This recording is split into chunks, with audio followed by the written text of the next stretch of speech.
kasih. Sama asam lemah. Ya kan? Semuanya masuk ulangan mulai dari asam kuat, asam lemah, dasar kuat, dasar lemah. Diliatin. Apalagi ya? Teori asam. Teori asam itu nanti keluar kecuali struktur lagi. Jadi saya tidak menyebutkan kisi-kisi secara menyeluruh mulai dari nomor 1, tapi secara umum.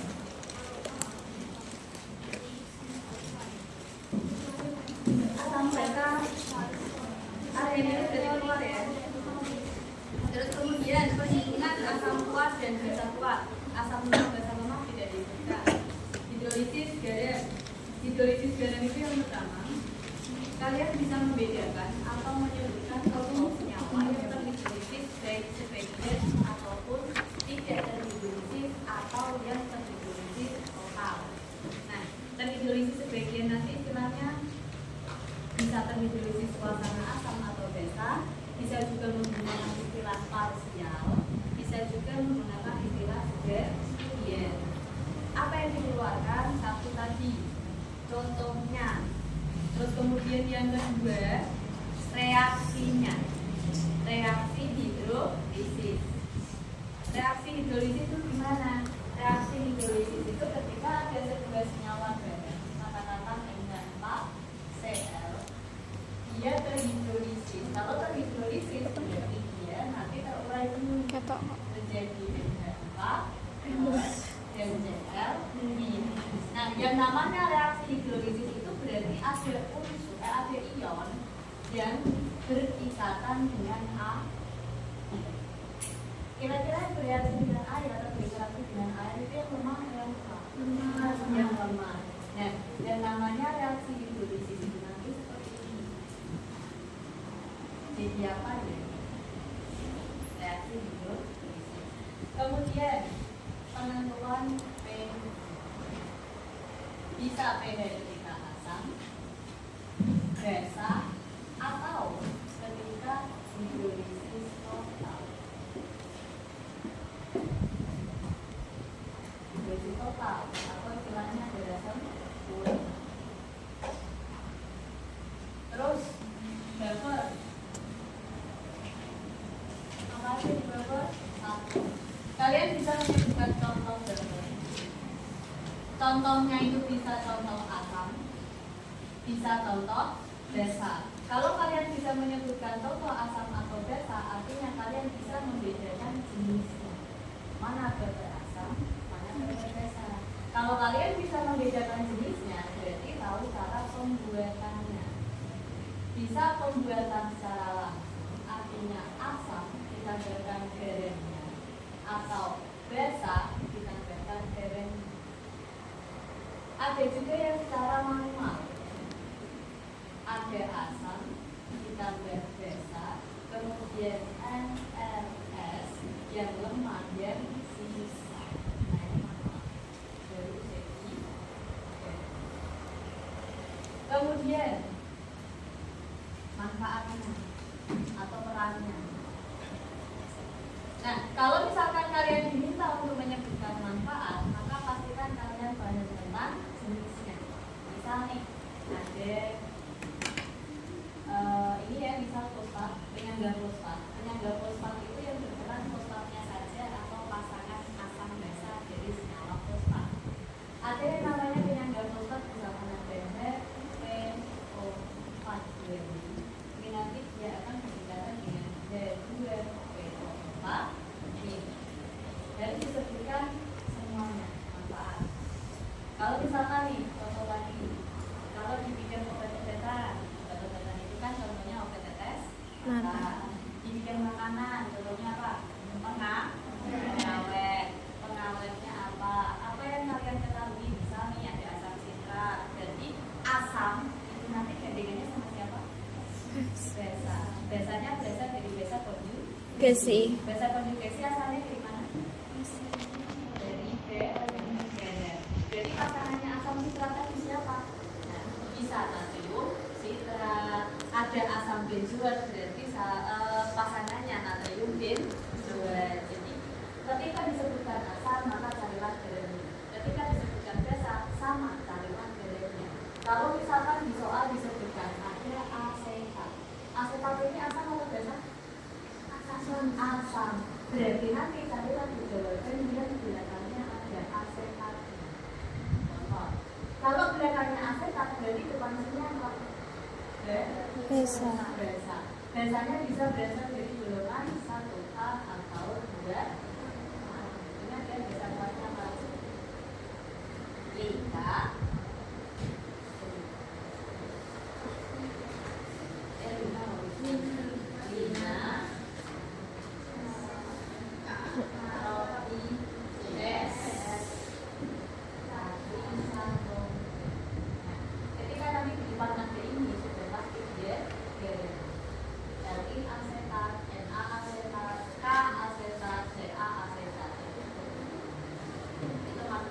Kemudian cara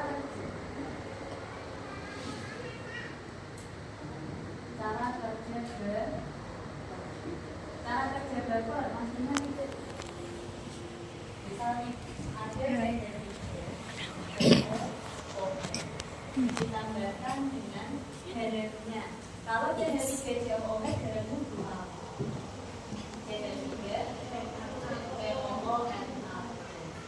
genetika CONA nanti kita berubah menjadi genetika CO minus dan N plus. Terus di Indonesia seperti itu berarti nanti kalian banyak mengerti. Nah, ketika ditambahkan dengan gas, plusnya ini berasal dari ada asam sama garamnya, namanya buffer asam. Nah, ada yang namanya buffer asam ditambahkan dengan HCl, diadaptasi pada HCl. Yang berasal dari HCl ini nanti dia akan berikan dengan siapa? A atau B? B. Plus ini nanti dia akan berikan dengan basa konjugasi. Nice. Ini cara kerja sama. Ketika kalian nanti punya NH3 ditambahkan dengan garamnya. Garamnya NH3 itu apa? NH4Cl. Nanti di sini kalian punya ion NH4 plus. Nah, ketika si basa ini nanti ditambahkan dengan sedikit asam, H plus dari HCl ini nanti berikatan sama siapa? Sama siapa? NH3. Cl kan tidak bisa berikatan, kenapa? Dia terionisasi. Yang kuat ya, dia bisa berikatan sama karena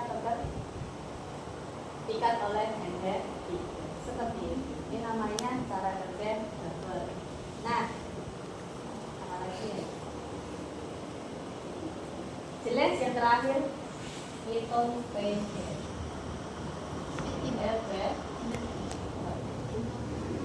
Kemudian hidrolisis sudah, bubble sudah, terakhir titrasi. Titrasi.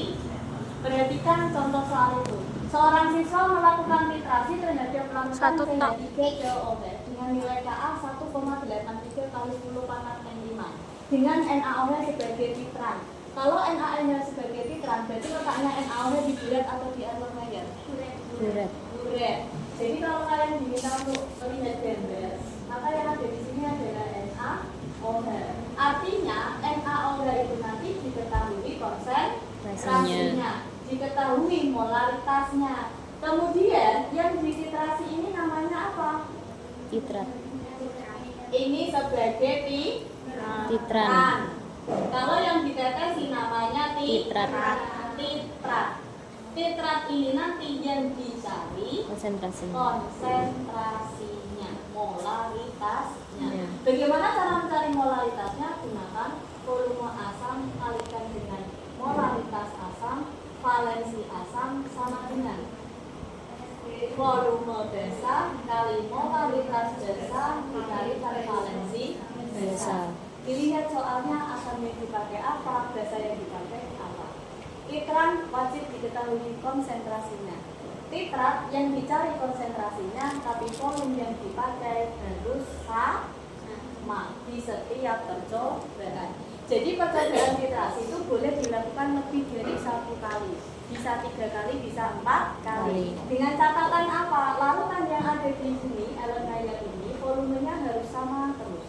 Seperti itu. Kalau dari awal menggunakan 10 mili, maka seterusnya pakai 10 mili. Nah, nanti yang beda siapa? Volumenya NaOH. Setiap percobaan itu nanti apakah volumenya sama? Nanti diambil dari namanya volume rata. Sekarang perhatikan. Ketika ada CH3COOH direaksikan sama NaOH, kira-kira indikator yang dipakai biasanya apa? Indikator PP. Ada asam sama basa, biasanya yang dipakai adalah indikator PP. Asamnya lemah atau kuat? Lemah. Asam lemah. NaOH basa kuat. Nah, ketika dua senyawa ini nanti diminta untuk menentukan bagaimana bentuk grafiknya, perhatikan ada ujung bawah, ada ujung atas. Ujung bawah sini itu, jika dia asamnya lemah, dimulai dari angka 3. Basanya kuat atau lemah? Kuat. Maka di ujung atas ini nanti dia berhenti di angka 13 atau 14. Titik ekuivalen, lihat yang kuat. Titik ekuivalen, lihat yang kuat. Yang kuat dasar, maka titik ekuivalennya harus lebih dari 7. Jadi kalau mau mencari titik ekuivalen, dilihat siapa yang kuat, siapa yang lemah. Ini grafik titrasi.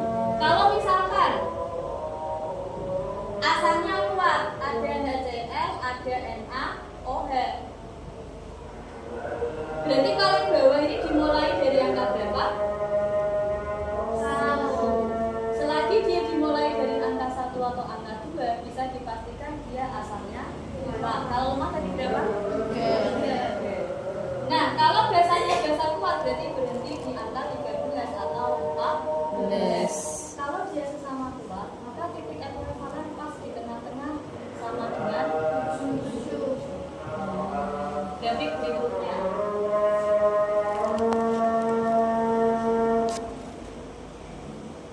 Ketika ada asam kuat sama basa sama, yang bawah ini dimulai dari angka berapa?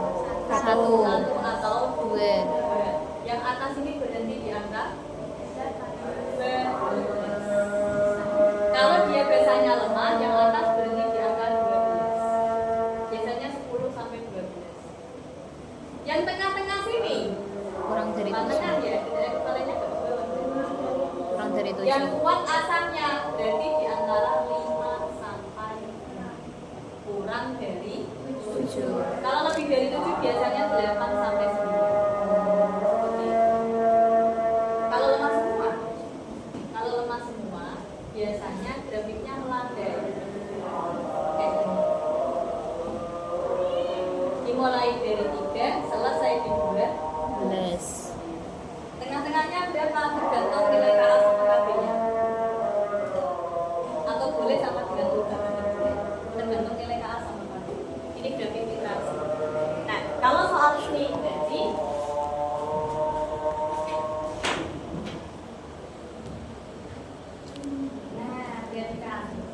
pH awal titik ekuivalen 8 sampai 9 berarti menyatakan kalau basanya basa kuat. Berhenti di angka 10.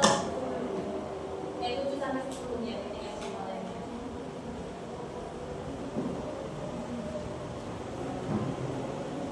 Di sini itu pH titra, pH awal, pH dari mulai 0 atau 1 sampai dengan 14. Yang bawah selalu volume titran, enggak pernah volume titran. Kemudian yang kedua, perhatikan, siswa melakukan titrasi untuk menentukan konsentrasi suatu lautan asam diprotik. Kalau asamnya diprotik berarti jumlah H-nya sama dengan 2. Kalau poliprotik berarti lebih dari 2. Monoprotik berarti jumlah H sama dengan 1. Mono ya, monoprotik itu HCl. Kalau diprotik itu H2SO4. Poliprotik bisa jadi H3PO4. Kalau H2CO3 berarti ini apa? Diprotik. Diprotik. Nah, kalau ada asam diprotik berarti valensinya sama dengan 2. Ia menggunakan larutan natrium hidroksida 0,2 molar sebagai titrat. Titrasi dilakukan sebanyak 4 kali untuk memperoleh hasil akurat. Menambahkan beberapa indikator fenolftalen di setiap 10 ml larutan asam yang dititrasi. Indikator akan merubah warna menjadi merah putih jika titik ekuivalennya tercapai. Volume NaOH yang dibutuhkan tiap percobaan. Ingat-ingat berapa polaritas NaOH yang dipakai? 0,2. Terus kemudian dilakukan 4 kali. Jadi nanti diambil volume rata-rata. Nah, perhatikan di sini ada percobaan 1, 2, 3, 4. Volume NaOH selama 4 kali percobaan menjadi 25, 26, 23, 26. Ini kalau di rata-rata volume NaOH yang dipakai berapa? 24 kemana? Atas 25, 26, 23. Jadi dia itu kurang 2. Atasnya ada 26, bawahnya ada 26. Berarti sama-sama diberikan 1. Jadinya 25. Rata-ratanya berarti 25. Ada pelaku yang salah ya? Ya. Ya. Nah, yang ditanyakan adalah konsentrasi asam berdasarkan hasil titrasi. Konsentrasi asam.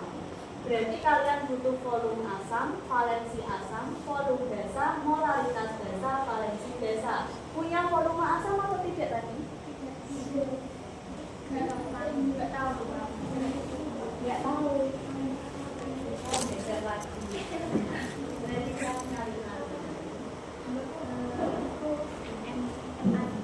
berapa volume asam yang dipakai?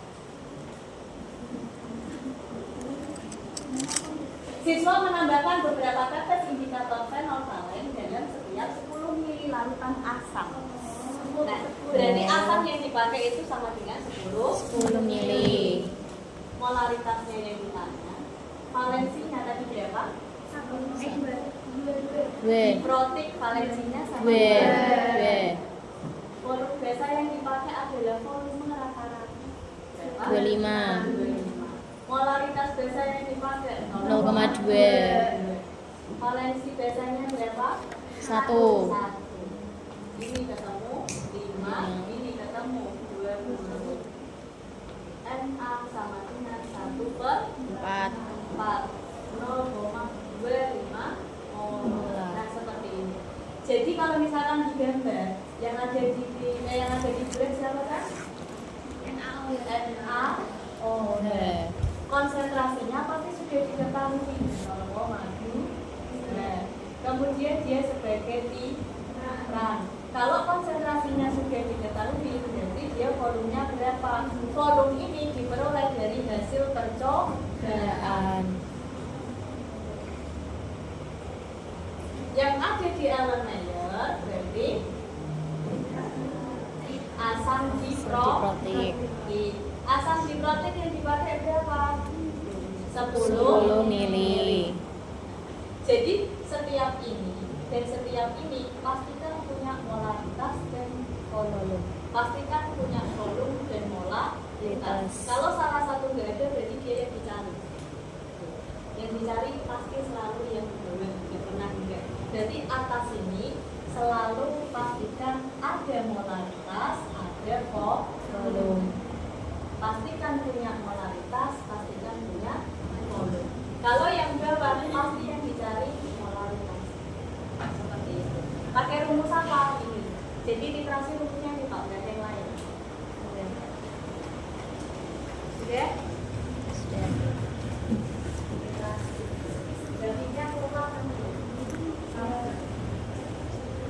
Terakhir, berikut grafik titrasi asam nitrat amonium hidroksida.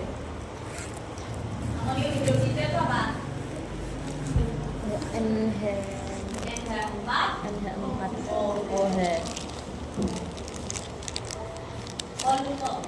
Ini dengan jarak berapa? Volume NH4OH 0,5 molar. Berarti NH4OH ini letaknya di bulat atau atomer? Bulat. NH4OH setiap ada grafik yang ada di bawah sini itu selalu titrat. Oh, Selalu Titran. Bulat. Titran ya. Ya. Jadi pasti molaritasnya diketahui. Tidak pernah tidak.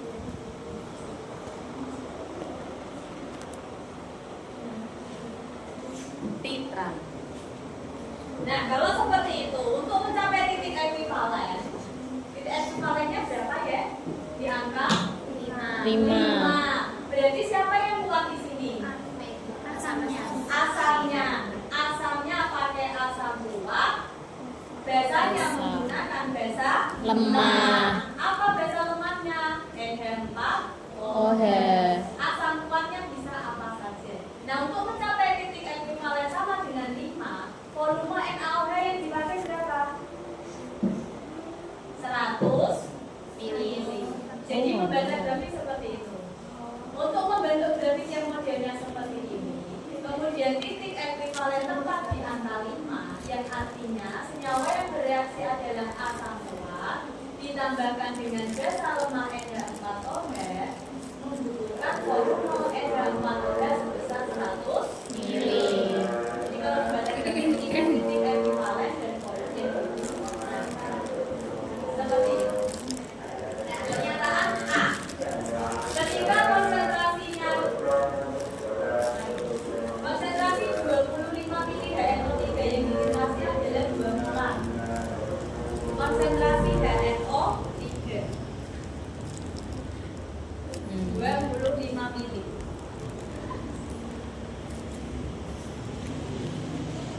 Konsentrasinya 2 molar. Benar nggak ini? Kayak.